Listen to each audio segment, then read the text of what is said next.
Yes, student, now we are going to take chapter number 1 of unit number 1. The name of the chapter is Reproduction in Organism. इस chapter में हम इन main points को study करने वाले हैं.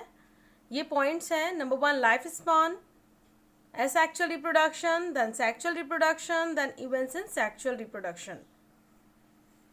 Let's start with lifespan.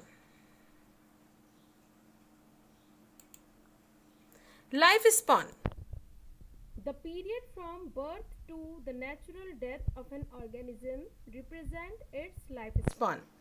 Lifespan क्या होता है? किसी भी ऑर्गेनिज्म का बर्थ से लेकर नेचुरल डेथ तक का जो पीरियड होता है that is known as life span. हर एक पर्टिकुलर ऑर्गेनिज्म का अपना लाइफ स्पैन होता है, चाहे वो स्मॉल ऑर्गेनिज्म हो चाहे वो लार्ज ऑर्गेनिज्म हो, but life span are not correlated with size and complexity. Means कि जो लाइफ स्पैन है वो कभी भी साइज पर या उसकी कॉम्प्लेक्सिटी पर ऑर्गेनिज्म की डिपेंड नहीं करता. Like lifespan of organisms varies from few days to thousands of years. Lifespan जो है वो कुछ दिनों से लेकर many years तक हो सकता है. जैसे बटरफ्लाई का लाइफ स्पान है 1 to 2 weeks and banyan tree का life span thousands of years में होता है. Like banyan of tree का life span approximately 4000 of years तक होता है. तो I hope it is clear to you what is life span. Now move to the next slide.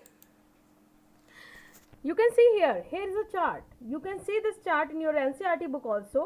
आपके NCERT book में ये chart given है. You can see here the lifespan of butterfly is 1 to 2 weeks, crow 15 years, parrot 1 to 140 years, tortoise 100 to 150 years, and crocodile 60 years. And rest are blanks. So you have to complete this chart. This is your homework. I will check it in the next session. Come to the next topic of this chapter, that is reproduction. Reproduction के बारे में students हम पहले भी classes में बहुत बार पढ़ चुके हैं. रिप्रोडक्शन क्या होता है, रिप्रोडक्शन कैसे होता है. तो रिप्रोडक्शन क्या होता है? Reproduction is the process in which new organism form from the pre-existing organisms. The reproduction is a biological process of formation of new offspring from the pre-existing organism. Reproduction ensures the continuity of species generation after generation. Reproduction क्या है? Reproduction है जब एक new species का formation हो रहा है. किससे? प्री एग्जिस्टिंग ऑर्गेनिज्म से, प्री एग्जिस्टिंग स्पीशीज से जब एक न्यू स्पीशीज बन रही है, that is called reproduction. Reproduction ensures the continuity of species generation. Means reproduction essential for continuity of life. Life में जो स्पीशीज है उसकी कॉन्टिन्यूटी को बनाए रखने के लिए रिप्रोडक्शन इसेंशियल है. अगर किसी स्पीशीज में रिप्रोडक्शन नहीं होगा तो उस स्पीशीज की कॉन्टिन्यूटी वहीं पर क्या हो जाएगी? स्टॉप हो जाएगी. वो हमें आगे स्पीशीज देखने को नहीं मिलेगी. That is why we are saying that reproduction ensures the continuity of species generation after generation.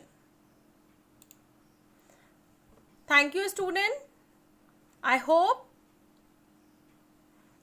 ये लेक्चर आपको अच्छे से समझ आया हो. You have to work hard, raise your queries, तभी हम समझ पाएंगे कि आप भी हमारे साथ साथ उतना ही हार्ड वर्क कर रहे हैं. Thank you.